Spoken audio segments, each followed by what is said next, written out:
Lucas 10, nós vamos ler a partir do versículo de número 25, continuando nossa série de mensagens sobre as parábolas de Jesus. Evangelho de Lucas, capítulo de número 10, nós vamos ler a partir do versículo de número 25. Lucas 10, 25. Assim diz a palavra do Senhor. E eis que certo homem, intérprete da lei, se levantou com o intuito de pôr Jesus à prova e disse-lhe: Mestre, que farei para herdar a vida eterna? Então Jesus lhe perguntou: que está escrito na lei? Como interpretas? A isto ele respondeu: Amarás o Senhor teu Deus de todo o teu coração, de toda a tua alma, de todas as tuas forças e de todo o teu entendimento, e amarás o teu próximo como a ti mesmo. Então Jesus lhe disse: Respondeste corretamente, faze isto e viverás. Ele, porém, querendo justificar-se, perguntou a Jesus: Quem é o meu próximo?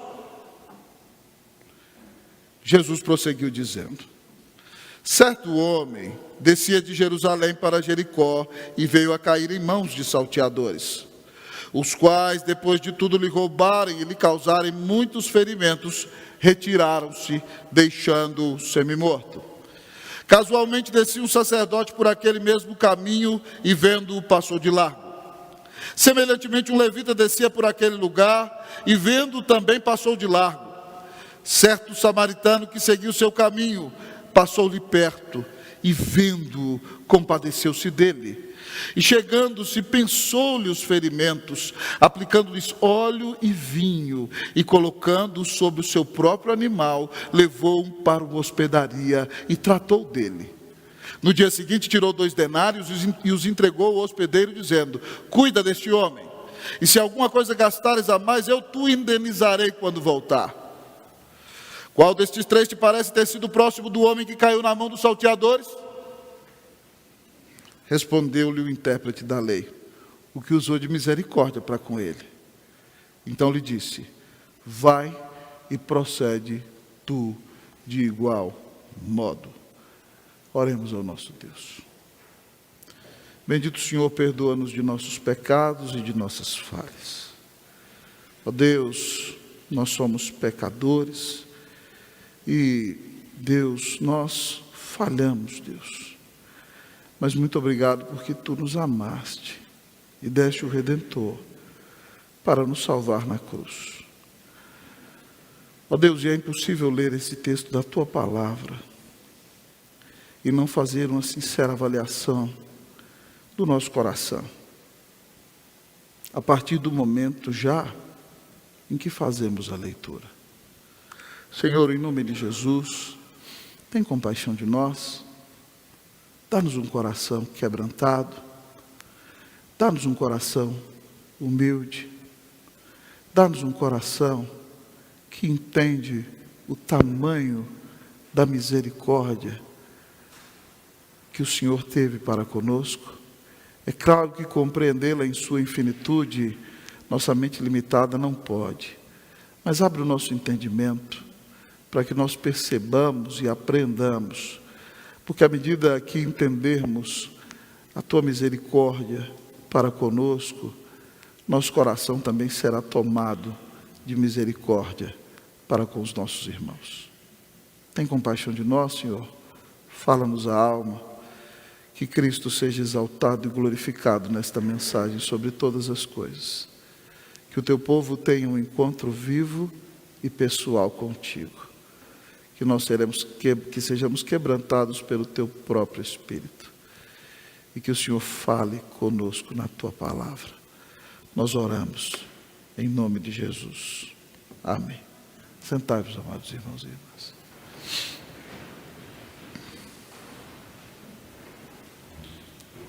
Quem é o meu próximo?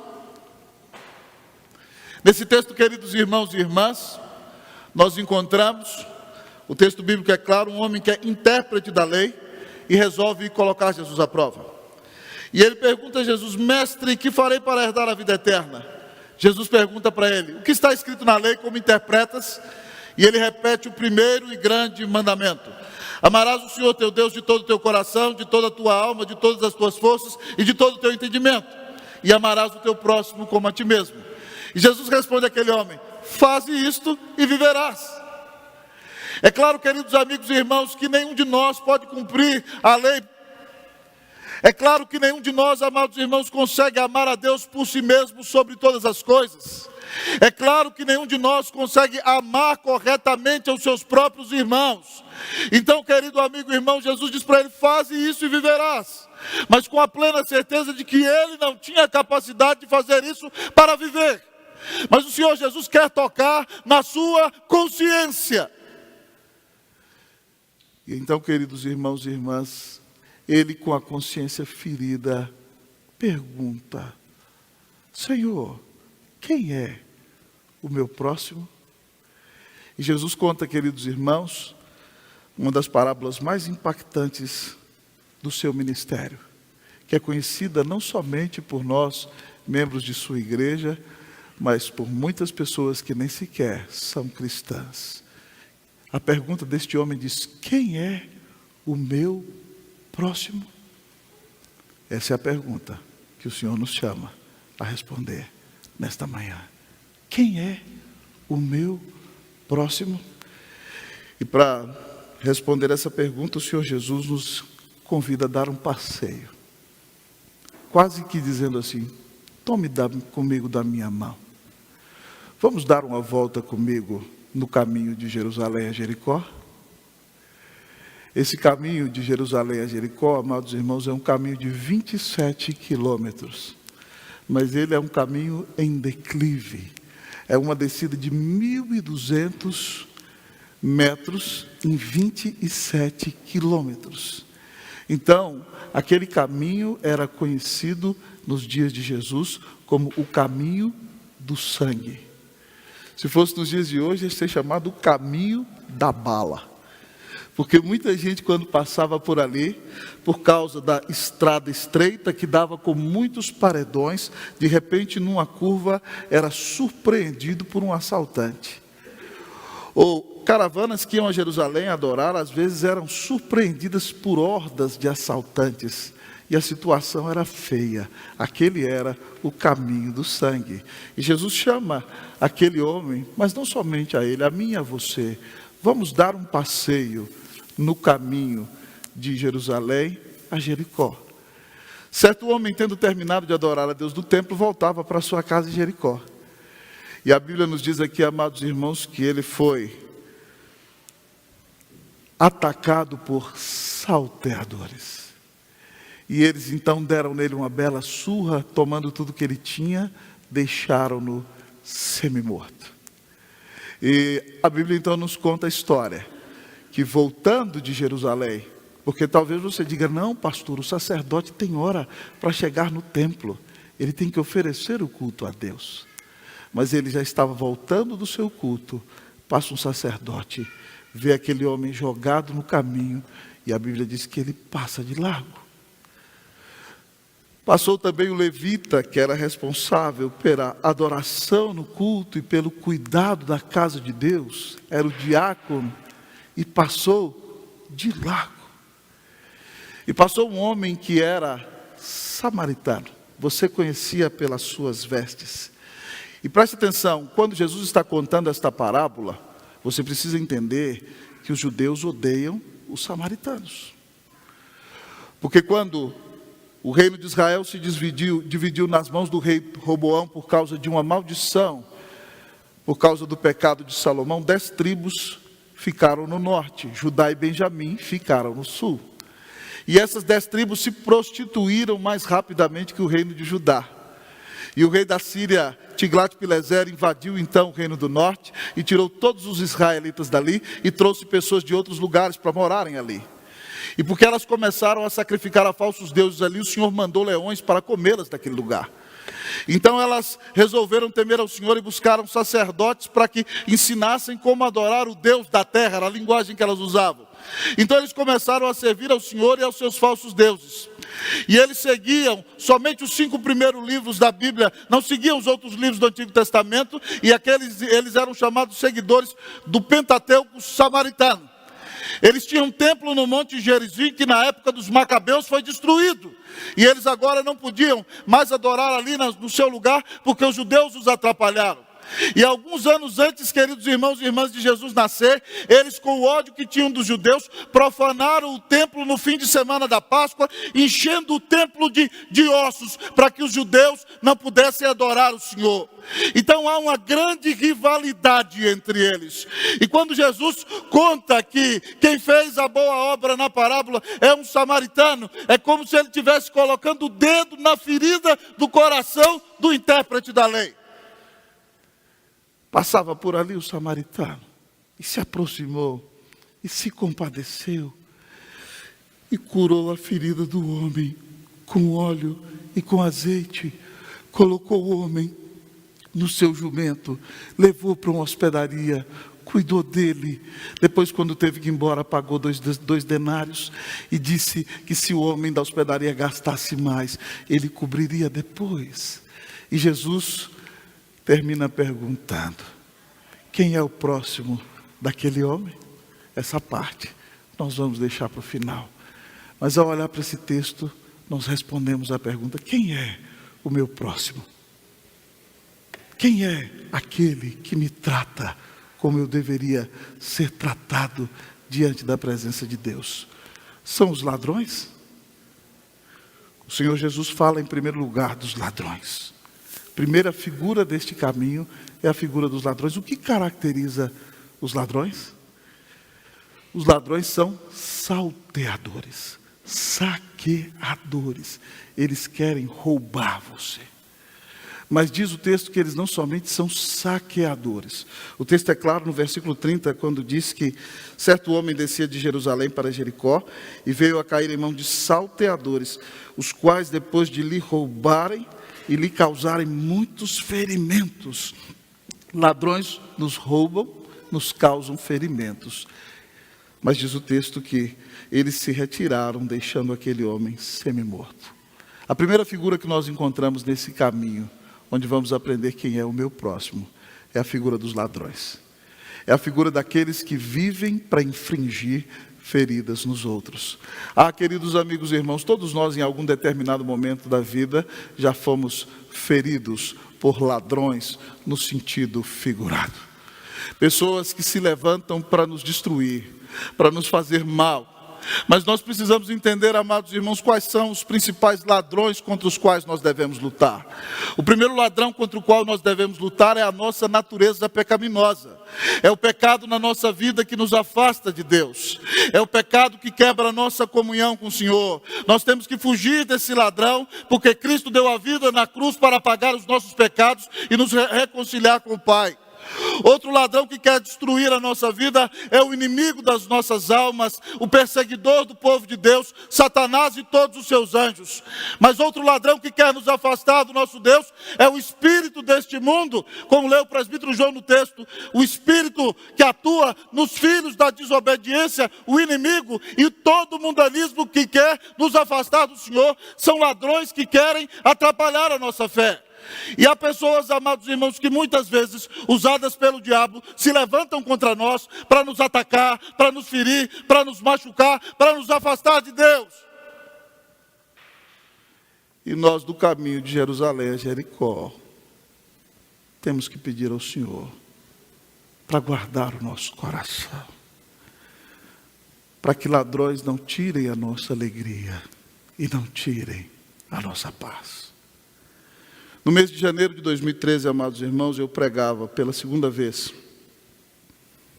na Igreja Batista Bereana de Flint, no Michigan, do pastor Bob Dickey, Berean Baptist Church, numa conferência. E no primeiro dia que nós chegamos ali, ele noticiou na rádio da cidade que viria um pregador do Brasil e que seria interessante porque a pregação seria traduzida com intérprete. Os americanos, eles estão acostumados a serem traduzidos, não que se traduza para eles. Quando você prega no país deles, você tem que pregar na língua deles. Então aquilo gerou uma comoção e muita gente foi.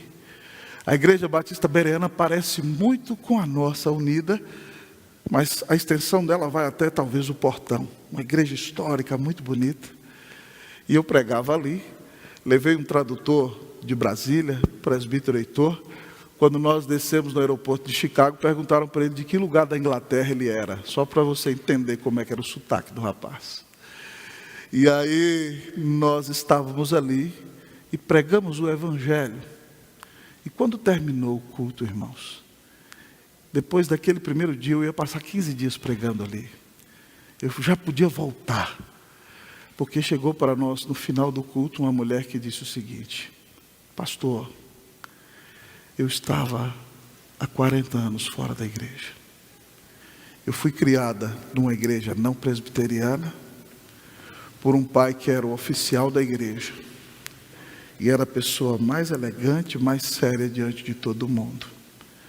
Mas quando chegava em casa, ele abusava de mim. Ele abusou sexualmente de mim até os meus 20 anos. E quando eu saí de casa com 20 anos, eu disse: eu nunca mais vou colocar o pé numa igreja. E hoje, 40 anos depois, eu entrei pela primeira vez na igreja. E eu ouvi que Cristo me amou. E eu me arrependi dos meus pecados. E queria lhe contar, pastor, que Deus lhe trouxe lá do Brasil para dizer o quanto Jesus me ama. E eu recebi no meu coração como meu único Senhor e Salvador nesta noite. Eu chorava copiosamente, vendo aquela senhora de uns 60 anos com os olhos azuis olhando nos meus olhos e contando essa história. Há pessoas, irmãos, que se portam como ladrões. Talvez você foi ferido. Talvez você foi traído. Talvez você foi enganado. Talvez você foi espezinhado. Mas não deixe os ladrões tirarem a alegria da sua vida. Ladrão vem para roubar, matar e destruir. Jesus veio para que você tenha vida e tenha em abundância. Os ladrões deste mundo, o pecado, o mundo, o diabo e pessoas que feriram você, não têm o poder de tirar a alegria de Jesus do teu coração. Quem é o meu próximo? Não são os ladrões. O texto continua com a pergunta: quem é o meu próximo? Em segundo lugar, outra figura que encontramos nesse passeio que estamos dando com o Senhor Jesus é a figura dos feridos. Em segundo lugar, nós encontramos os feridos, no mesmo versículo 30. Aquele homem que descia, airoso, do caminho de Jerusalém para Jericó, foi tomado por assaltantes. E sabe qual é o problema? Ele reagiu. Se ele não reagisse, provavelmente ele reagiu. Ele não te teria levado a taca que levou, a ponto de ficar da maneira em que estava. O texto diz que esse homem recebeu muitos ferimentos e estava semi-morto. Queridos irmãos e irmãs, no caminho desta vida nós encontramos com muitos feridos. Há pessoas que já foram feridas na sua vida. E talvez todos nós, um dia ou outro, fomos feridos por alguém. Mas se nós somos feridos, nós sabemos, amados irmãos, onde encontrar cura. Onde expor a nossa dor, derramar a angústia da nossa alma e buscar a cura naquele que foi ferido na cruz do Calvário para pagar os nossos pecados. Não é à toa que a Bíblia diz que pelas suas feridas nós fomos sarados. No caminho, irmãos, nós nos encontramos com feridos. Pessoas que foram feridas por si mesmas, pelos seus próprios pecados. Pessoas que foram feridas pela opressão do maligno. Pessoas que foram feridas por amigos que os enganaram. Por familiares, por pessoas próximas que causaram uma dor terrível e angustiante no seu coração. Amados irmãos, há pessoas que são verdadeiramente feridas. E essas pessoas precisam ser consoladas e curadas com o evangelho da graça de Cristo Jesus. Mas a grande verdade, meus queridos amigos e irmãos, é que há pessoas no caminho que foram feridas, mas elas gostaram da posição de feridos. E muitas vezes há pessoas que foram feridas e elas começam a contemplar as suas feridas e começam meio que ter uma auto-vitimização e a grande alegria nas suas feridas, e elas vão chorando e dizem, olha a minha ferida, e de repente ela vai puxando a ferida, e a ferida aumenta, e agora por causa da ferida dela, ela que está se ferindo, ela vai aumentando a sua própria ferida, ela é dominada pela autocomiseração. Amados irmãos, é bem verdade que muitos de nós somos feridos muitas vezes nesta vida, e nós não podemos impedir que nos firam, mas nós somos responsáveis pela nossa reação depois que nós somos feridos. E há pessoas, queridos amigos e irmãos, que são feridas e depois aumentam as suas próprias feridas no decorrer do caminho. Quando eu era pastor na Capital Federal, eu escutei uma história uma vez que me deixou perplexo. A história de um homem casado com uma mulher crente, piedosa. Ela sofreu um acidente e perdeu todos os seus movimentos, e agora ela não podia mais ter um relacionamento de amor e intimidade com seu esposo, e foi uma enfermeira morar dentro daquela casa para cuidar dela. E de repente então, enquanto a enfermeira cuidava dela, ela percebeu que o marido dela começou a olhar para a enfermeira com um olhar diferente. E ela começou a observar que de vez em quando a própria enfermeira também trocava olhares com o marido dela. E ela se sentia agora que ela não podia mais atender o seu marido. Então ela chamou o seu marido e a enfermeira e disse o seguinte, você prometeu que seria meu marido, estaria comigo até que a morte nos separasse. Mas agora eu não posso atendê-lo no que diz respeito à nossa intimidade sexual. Então eu quero dizer para você que eu gostaria que você ficasse com a enfermeira, ela é da minha confiança, e nós vamos fazer aqui uma família a 3. E chamaram um pastor para abençoar esse tipo de coisa. A auto-vitimização, irmão, é um problema. Porque quando eu me sinto vítima, eu me sinto no direito de satisfazer a mim mesmo. Em outras palavras, eu digo, Deus não me atendeu, então eu tenho que me virar nos 30. Depois eu recomendo a você que assista o filme sobre a vida de Ray Charles. Menino cego, tremendamente sofrido, que secularizou a música evangélica americana. Pegou a música que era evangélica e botou letras do mundo e escandalizou a igreja. E Ray Charles, porque tinha sido insultado, execrado, se sentia no direito de, como vítima, satisfazer a si mesmo e causava feridas na sua própria esposa, porque adotou a vitimização como filosofia da sua vida. Eu e você somos feridos. Muita gente nos fere, muita gente nos decepciona, muita gente trai a nossa confiança. Mas nós também somos responsáveis pela maneira como reagimos às feridas que nos fizeram. Como você tem reagido às feridas que fizeram a você? Você se tornou alguém amargurado? Você se tornou alguém que aumenta a sua ferida? Você adotou a filosofia da vitimização? Você vive dizendo como aquela hiena que a gente via no desenho algumas décadas atrás, dizendo, ó vida, ó tristeza, ó azar. É claro que nós fomos feridos, mas nenhuma ferida se compara as feridas que Cristo Jesus sofreu na cruz do Calvário para nos reconciliar com Deus Pai, para curar as nossas feridas, para abençoar a nossa vida. Se você foi ferido, corra para os braços do Senhor. Ele foi ferido em seu lugar, Ele pagou a tua dívida, Ele reconciliou você com o Pai. Pare de contemplar as suas feridas, pare de aumentar as suas feridas, pare de portar-se como uma vítima. Se você está em Cristo Jesus, você é a pessoa mais amada da terra. A vitimização não pode ser a filosofia da sua vida. Quem é o meu próximo? Os feridos não podem ser meu próximo porque eles só pensam em si mesmos. Eles não podem cuidar de mim. Quem é o meu próximo? Cuidado, fica atento. Olha a próxima curva da viagem. Vamos juntos, de mãos dadas, no nosso passeio de Jerusalém a Jericó. A montanha íngreme, cuidado para não cair do despenhadeiro. Estamos aprendendo quem é o meu próximo. São os ladrões? São os feridos? Qual é a próxima figura que encontramos no texto? Os indiferentes. Quem é o meu próximo? São os indiferentes?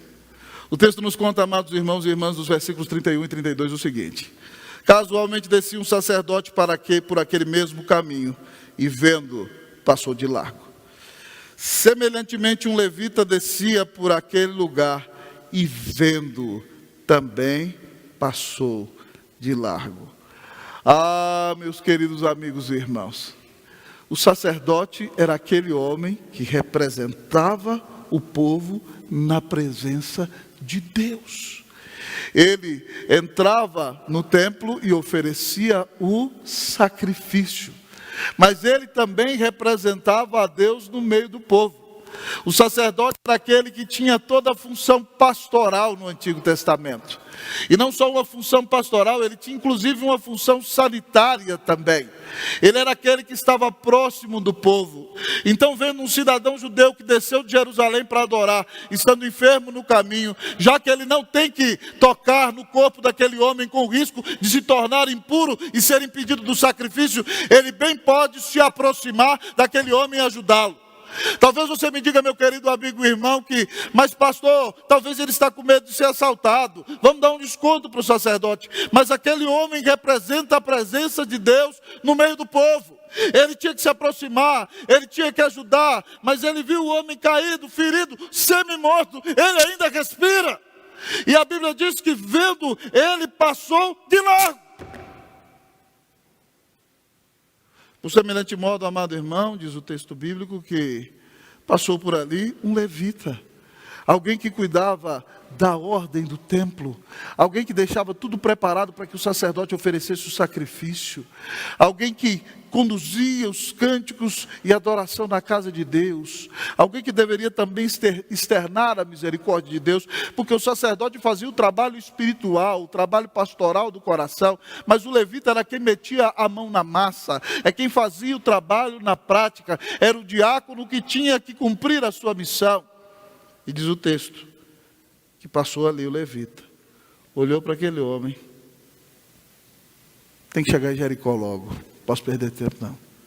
Se Deus quis que ele ficasse aí, problema dele. Foi Deus na sua soberania que decretou isso. E foi embora.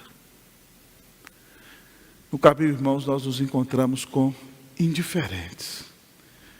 E a minha maior angústia é que eles estão vestidos com a roupa da religiosidade. Eles adoram no templo. Eles seguem a liturgia corretamente. Eles cumprem todo o ritual. Mas eles não têm amor no coração.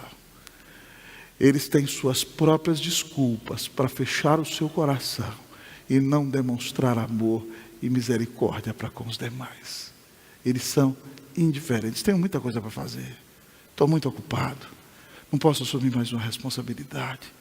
Vez por outra, amados irmãos, todos nós lançamos mão de muitas desculpas. Você tem sido indiferente. Você é alguém que olha somente para o seu próprio umbigo. Você é alguém que pensa somente em si mesmo. Você é alguém que vive para levantar cedo, de casa para o trabalho, do trabalho para casa, e agora nem para o trabalho vai por causa da pandemia, então levanta, vai para o computador, do computador para a comida, depois só pensa em você mesmo. Você não demonstra amor e misericórdia por ninguém. Você não fala de Jesus para ninguém. Você sabe que quem está sem Jesus na vida está vivendo nesse mundo debaixo da ira de Deus. E você tem o Evangelho que pode levar essas pessoas a se reconciliarem com o Pai, com o Filho e com o Espírito Santo. Mas você é tão egocêntrico que você não tem tempo de falar do amor de Jesus para ninguém. Você vê os seus colegas de trabalho entregue a palavrões, entregue a adultério, entregue a mentiras, e você simplesmente passa de largo.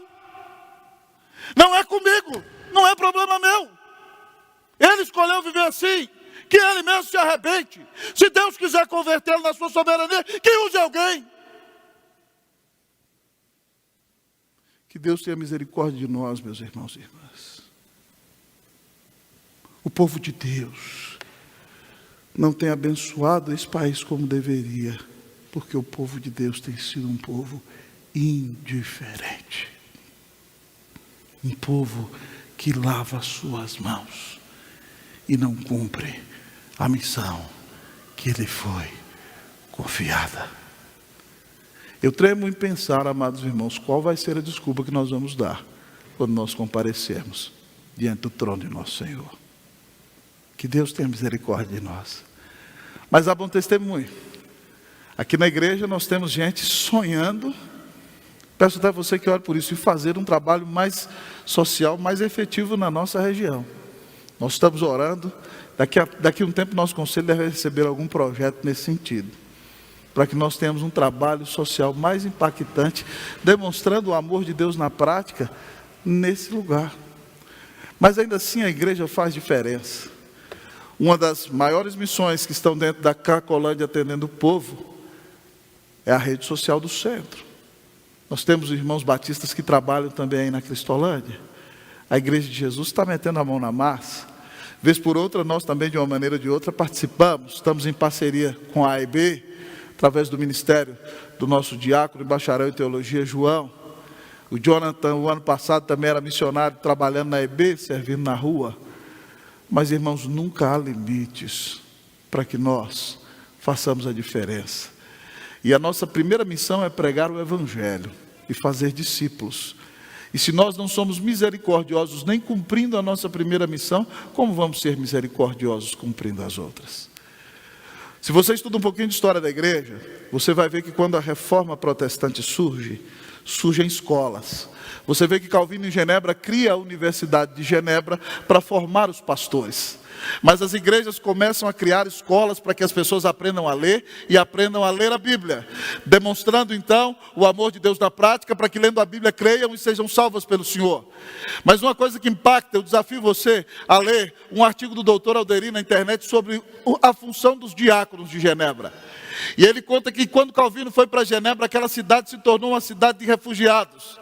Porque muitas pessoas que fugiam da perseguição romanista na França, na Inglaterra, em outras nações, chegavam a Genebra e não tinham nada. E Genebra tinha uma lei que não podia ter mendigo na rua.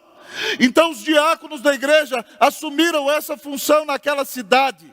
E eles criaram, para que você tenha ideia, o Hospital de Genebra, amados irmãos.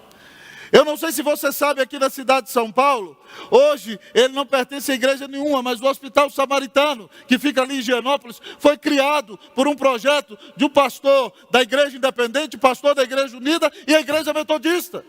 Leva o nome dessa parábola, o Hospital do Bom Samaritano. Meus queridos amigos e irmãos, a Igreja de Jesus não pode ser indiferente. Nós não podemos cruzar os braços. Nós temos que dar testemunho. No ano 2014, lá em Brasília, desapareceu um menino da nossa igreja. Deu um surto nele.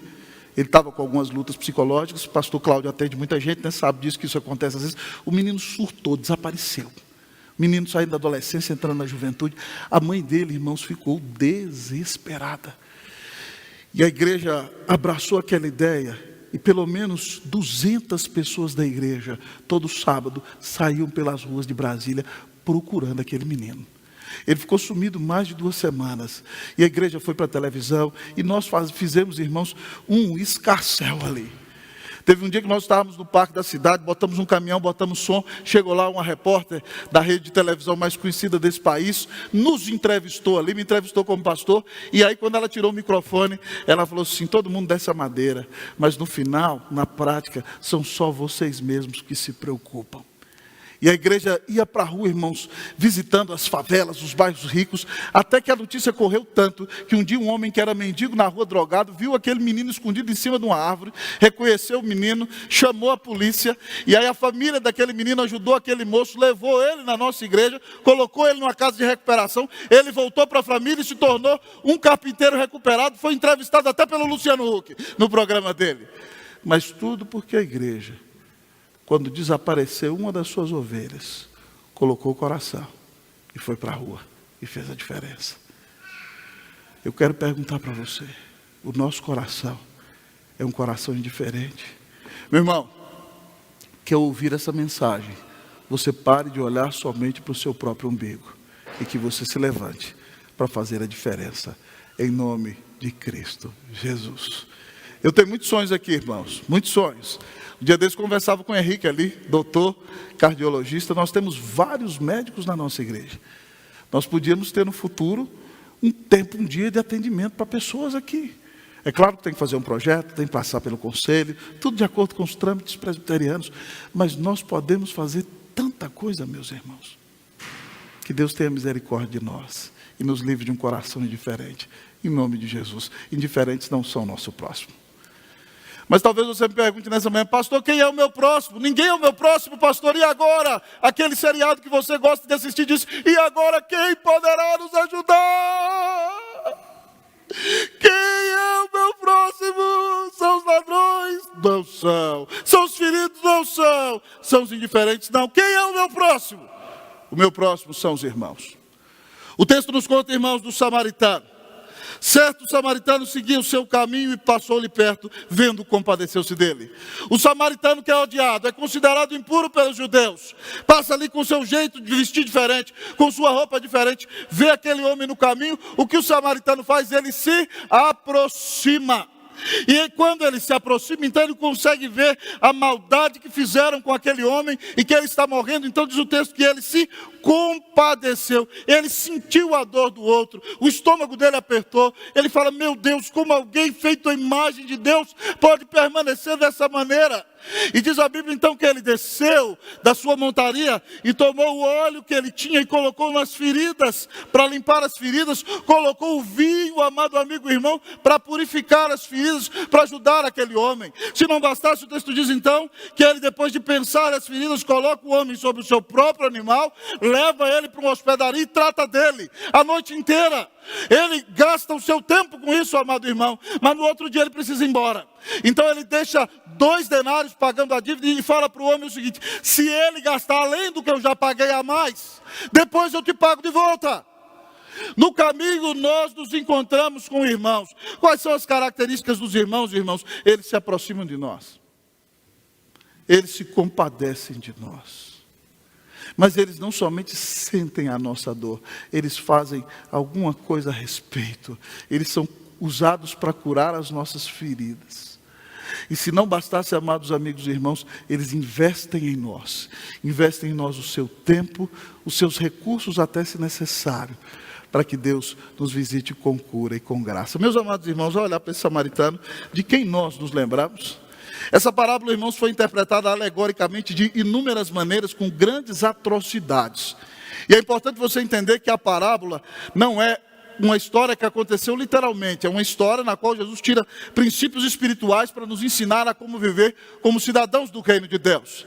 Mas nós também não podemos forçar a parábola de uma maneira absurda, ainda que a própria parábola já seja uma alegoria em si. Há princípios que nós devemos tirar delas para interpretar a nossa vida. Então, ao olhar para esse samaritano, de quem você se lembra? Nós só podemos nos lembrar de nosso Senhor Jesus Cristo. Ele desceu da glória e se aproximou, se fez um de nós. Ele se compadeceu, ele sentiu a nossa dor. Ele fez algo a respeito. Ele investiu a sua vida na cruz do Calvário e pagou a Deus a ira que nós merecíamos. A ira de Deus caiu sobre ele. E por causa dessa morte tão terrível, ele cravou todo o escrito de dívida que era contra nós. Ele se levantou da morte, ele ressuscitou, ele nos dá o seu Espírito, ele cura as nossas feridas, ele nos reconcilia com o Pai. Talvez você, meu querido amigo irmão, tenha sido ultrajado nesse mundo, você se sente ferido, você se sente que pessoas se levantaram contra você, você se sente solitário, você está cercado de pessoas indiferentes, você se sente sozinho, mas eu quero dizer para você que se você creu em Cristo Jesus, você é a pessoa mais amada dessa terra. O Filho de Deus desceu da glória, se aproximou, deu a vida no seu lugar, pagou o seu pecado, reconciliou você com o Pai, te selou com o Espírito Santo, está presente na tua vida e te diz: eu nunca te deixarei, jamais te abandonarei. Ah, queridos amigos e irmãos, não é à toa que a Bíblia diz que Ele é o nosso irmão mais velho. Diz que aos que Ele predestinou, a esses também chamou, e os que chamou, a esses também justificou, e a esses também Ele glorificou, a fim de que Ele seja o primogênito entre muitos irmãos.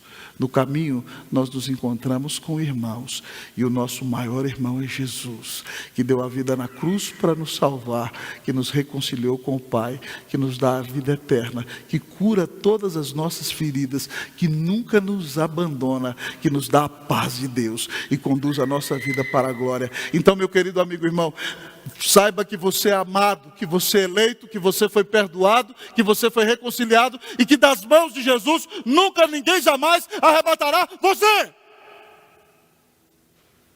Cristo te amou a ponto de dar a vida na cruz para te salvar. Ao final da nossa exposição nessa manhã, Jesus pergunta: quem foi o próximo desse homem? E o intérprete da lei, eu imagino, de cabeça baixa. Você vê que ele não fala: foi o samaritano. Essa palavra não sai da boca dele. É muito difícil para ele reconhecer que o samaritano possa fazer algo bom. Olha o que ele responde. Jesus diz no 36: qual destes três te parece ter sido próximo do homem que caiu na mão dos salteadores? Respondeu o intérprete da lei: que usou de misericórdia com ele. Então Jesus lhe disse: vai tu e procede de igual modo. Meu querido amigo irmão, não se preocupe se no caminho você encontrou ladrões, feridos, indiferentes, pessoas que não se ocuparam por você.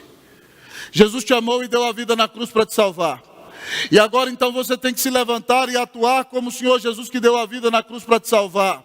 E demonstrar o amor de Cristo na prática, pregando o Evangelho a pecadores que só serão salvos se receberem a Cristo Jesus em seu coração. Você tem que parar de viver somente para si mesmo e ir e proceder de igual modo, dando a sua vida para anunciar o Evangelho a toda criatura, para fazer discípulos, mas também para ser uma bênção nas mãos de Cristo Jesus. Você pode usar a sua pequenina vida neste mundo para aliviar o sofrimento de outros, para pastorear o coração de outros, para discipular a outros, para ser um instrumento nas mãos de Deus, para ser uma bênção para a glória e para a honra do nome de Jesus. A aplicação da parábola: vai e procede tu de igual modo. Meus queridos amigos e irmãos, nós não podemos viver para nós. Nós temos que viver para a glória do Senhor, e nós temos que viver para ser uma bênção na vida de outros. Se você tombasse hoje, querido amigo e irmão, é claro que você é aceito no tribunal de Deus por causa da obra de Jesus. É só por causa dele que você é perdoado. Mas faça uma avaliação da sua vida. Se você tombasse hoje, você foi o próximo de alguém?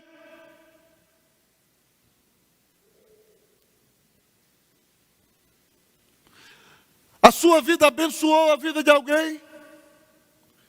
Há alguém que ouviu falar de Jesus através da sua boca?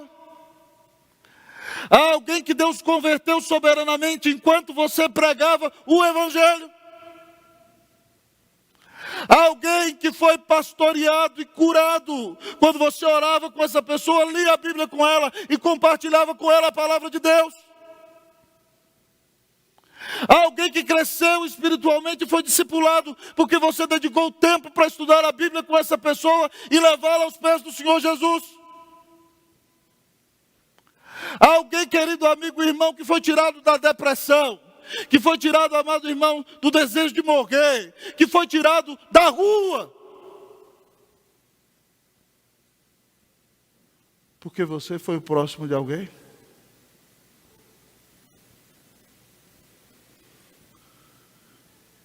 Cristo deu a vida na cruz por você. Você não pode ser um indiferente, nem um ladrão, nem um ferido. Deus está chamando você para ser um irmão. Vai tu e procede de igual modo.